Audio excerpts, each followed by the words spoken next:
PS の入力レベルが低いんですよね。はい、きちんとボリュームか何かで調整できるんでしょうから、少し上げてみて、壊さない程度に上げてみて、10ミリボルト以上になると壊れるから、壊れるって、安全装置入ってたから大丈夫かもしれないけど、もう少し、グリーンになるまで、シールバックのレベル上げたらいいと思いますよ、どうぞ。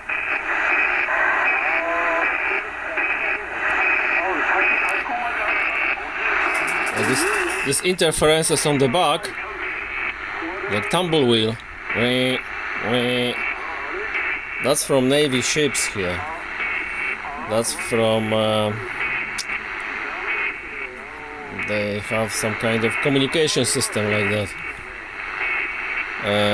Maybe 5 kilowatts. It is actually about 500 meters from me.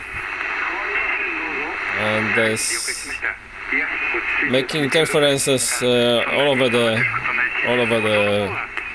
bands up to 40 megahertz everywhere.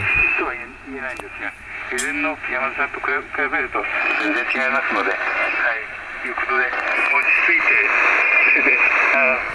てやってみてください。